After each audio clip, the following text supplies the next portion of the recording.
The homeowners association thought they could do whatever they wanted. One morning, a family discovered their property had been sold. Without their knowledge, without their consent.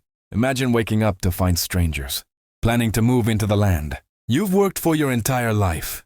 The HOA claimed it was all legal, but what they didn't know was that their scheme had just lit the fuse for a revenge they'd never see coming. How far would you go if the very people meant to protect? Your community tried to take everything from you. Jake and Maria had chosen their neighborhood for peace. It was a quiet stretch of tree-lined streets, where children rode bikes until the evening, where porches carried the smell of Sunday barbecues, and where the houses seemed to glow with a sense of permanence. For them, it wasn't just a property. It was the place where their children were growing up, where seasons marked family traditions, and where every corner carried a memory. Their home wasn't the biggest on the block, but it stood proudly with a wide front porch and a garden Maria had poured her heart into. Neighbors often stopped to compliment her roses, and Jake had a habit of fixing small things for others in the community. Life, at least on the surface, seemed calm and ordinary, exactly what they wanted. But behind the neat lawns and tidy sidewalks was something less visible. An HOA board that operated less like a guardian of the community, and more like a force no one dared to question. For most families, the HOA's notices were just background noise, reminders about lawn height, mailbox paint, or trash cans left out a day too long. Annoying, yes, but tolerable. Few imagined those rules could ever stretch beyond petty fines. Jake, however, had started to notice a pattern. The letters arrived more frequently. First, it was a warning about the shade of paint on his shed. Then, a fine for the placement of Maria's flower pots, which had been there for years without issue. Each envelope carried the same tone: cold, demanding, final. It was as if the HOA had suddenly taken a special interest in their home. Still, the family brushed it off. Neighbors whispered about unfair treatment, about the board president's growing obsession with control. But gossip was just that, gossip. Jake believed that if he followed the rules and kept his head down, things would calm down. After all, what more could they possibly want from an ordinary family? What no one realized was that these early notices were just the beginning. What started with flowers and paint colors would soon escalate into something far more serious, something that would threaten. At first, Jake and Maria told themselves it was just a misunderstanding.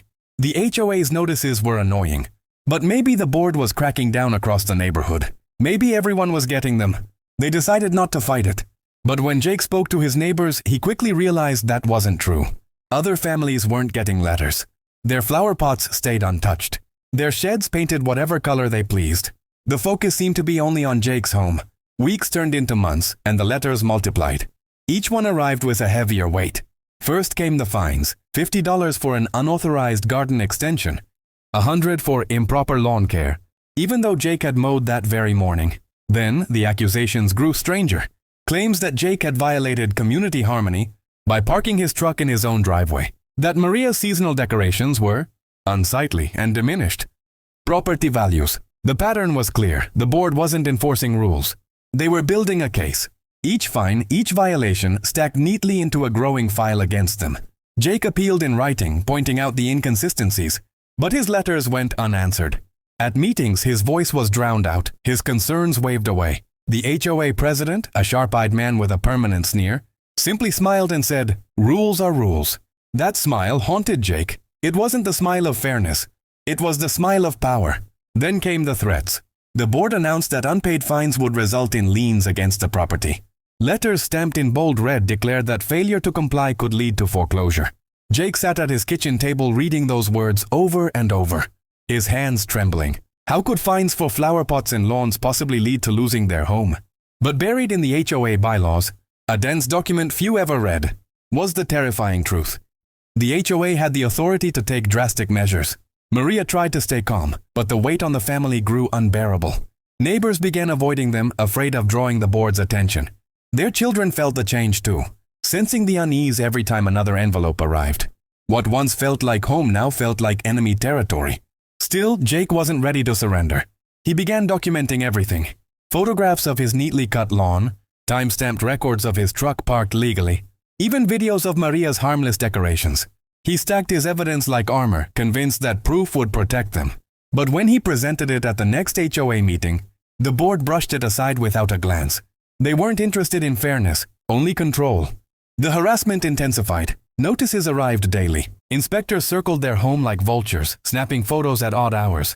One morning, Jake woke to find an HOA contractor measuring his backyard, claiming community land encroachment. Another week, a demand arrived ordering Maria to remove her garden entirely. The same garden that had once been the pride of the neighborhood. It became clear this wasn't about rules. It was personal. And then, the unthinkable happened. A letter arrived not with fines, but with finality. The HOA had voted to sell a portion of Jake and Maria's property. Without their consent, without a single legal hearing, their land was being transferred. The justification?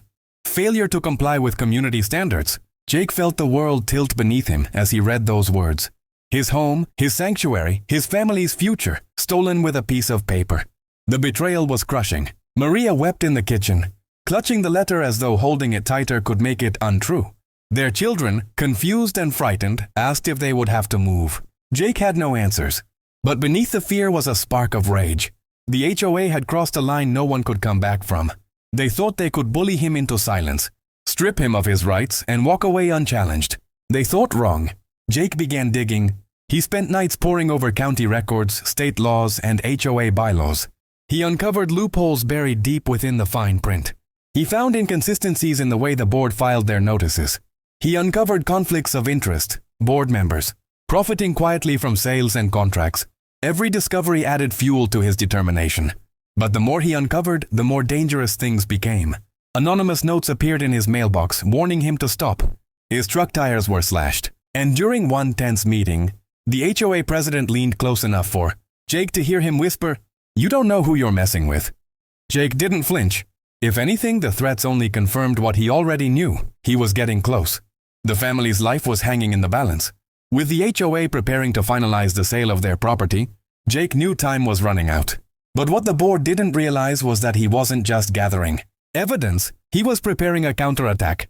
The stage was set for a confrontation that would expose the darkest secrets of the HOA and determine the fate of not just Jake's home, but the entire neighborhood. Because when power is abused long enough, resistance becomes inevitable. And Jake was about to prove just how far one homeowner could go when pushed to the edge.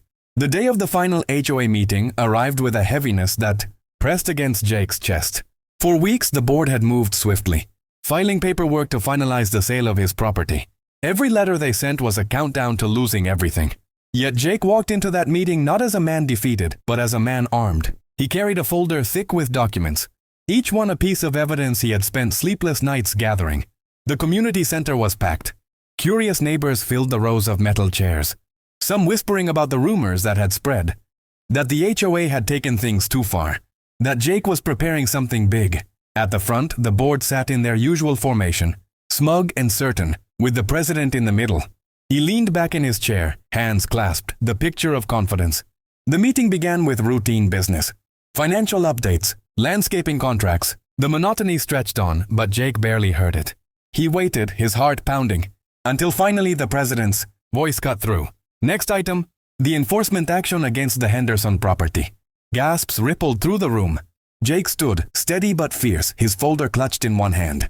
All eyes turned to him. The president smirked. "Mr. Henderson, you've had ample notice.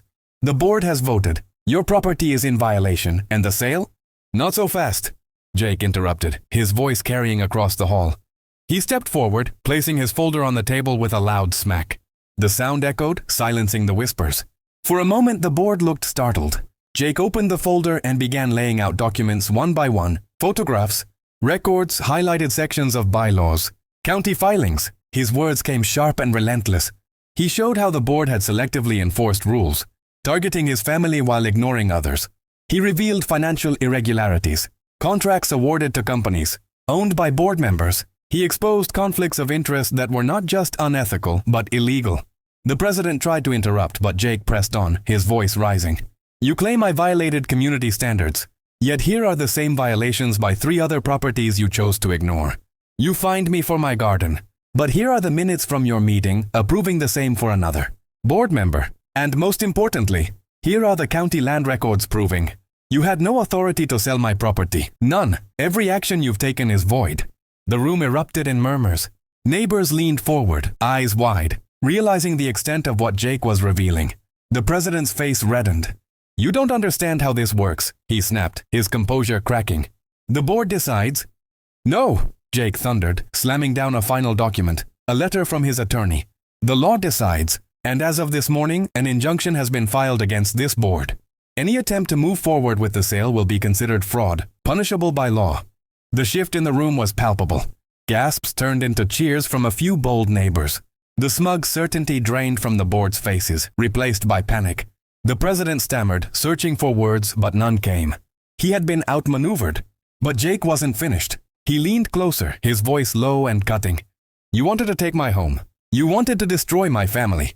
Instead, you've exposed yourselves. Every shady contract, every abuse of power, every lie, and it all ends here. Not just for me, but for everyone you've bullied." For a moment, silence hung heavy in the air.